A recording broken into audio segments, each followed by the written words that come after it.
Hi, I'm Steve Barrow, Director of Sales at Brooks Equipment. In this video series, we are talking to next generation in the fire and life safety industry. We're asking them what's working, what isn't, and what they do to sustain their FED business. With me today is Sarah Grace Brooks. Sarah Grace is CEO of Louisiana Fire Extinguisher. Thanks for coming on with us today, Sarah Grace. Thank you for having me. All right, Sarah, let's get right to it. Tell us a specific time, or tell us your story of how and why you wanted to get into the fire and life safety industry like your family before you. Well, with it obviously being a family-run company, I've been here pretty much since birth. There's pictures of me as a little girl answering the phone downstairs. So I don't know how helpful I was, but I was here. And originally my plan was to not come back to Louisiana Fire Extinguisher. I went away to school. I got a degree in something completely different, and was having, a good life. But my brother stayed at Louisiana Fire Extinguisher and reached out to me and said, hey, why don't you come back and let's see if we can make a go at this and continue another 70 years like my father, my uncle, and my grandfather. And that was 20 years ago, and I've been here ever since. Well, we're glad you did. Well, now that you're in the leadership role at Louisiana Fire, how has the transition been to that position? Well, I think with any transition from an old to a new, there's some bumps along the way. My father has been president and CEO of Louisiana Fire Extinguisher for almost 40 years. So he's pretty set in his ways, and he's pretty old school about it. So there were bumps, and there were definite discussions, and there were things that were squabbled about. But I think, as far as family-wise and as far as business-wise, we've always tried to keep Louisiana Fire Extinguisher first. And remember that at the end of the day, we're still family, and what happens at work stays at work. And I think we've done a very good job of mixing the old with the new. Well, that's some good information. Thank you. Due to the fire and life safety industry being primarily male dominant, what advice would you tell another woman wanting to enter the industry and how to best succeed? I would definitely say to choose what you do best.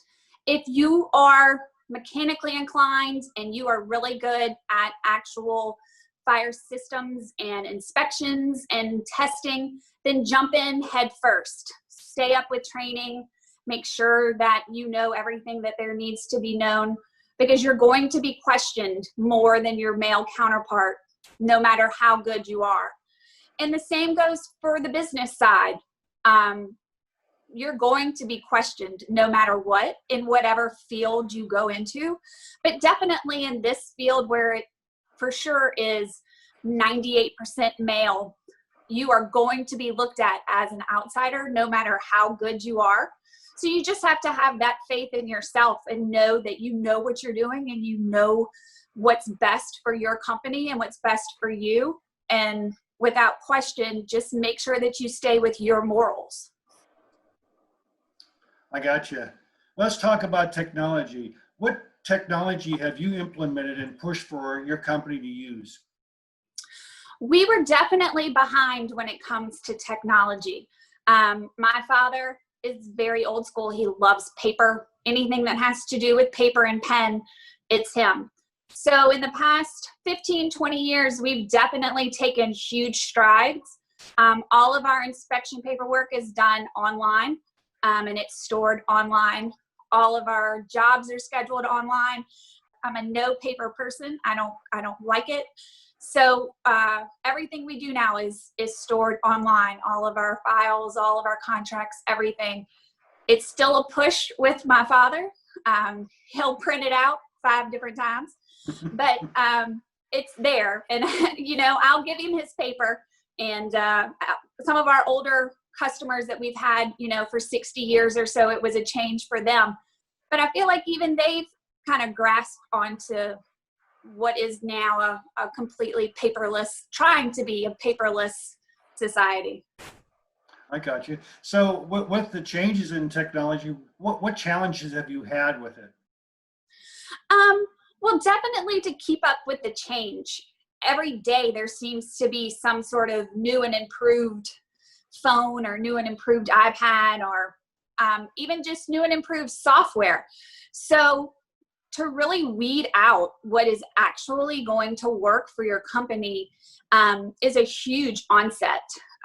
We just switched accounting softwares this year, and the switchover was mind-boggling. At first, we thought it was really going to be easy, and then it really did not turn out the way we wanted. And then with a pandemic, it definitely put in a curveball. But by the end, it really helped our company. And it's easy to just throw in the towel at the beginning and say, nope, we're just going to stick with what we have and just deal with it. But I'm a big fan of just biting the bullet and doing what needs to be done and sticking with it and making sure that it works. Sounds like persistence is the key. Yes, for sure. I got you. So what are a few things next generation leaders need to be focused on to keep the fire and life safety industry healthy? Technology changes every day, and that is where the next step is going to be.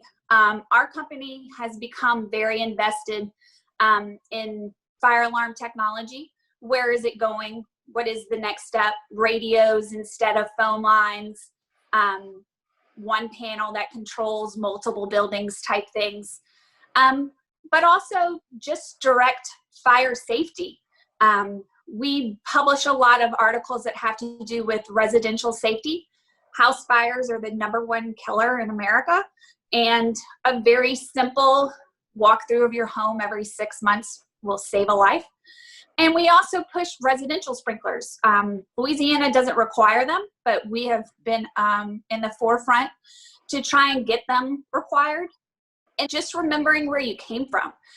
A fire extinguisher is going to save your life as long as you have one and you know where it is and you know how to use it.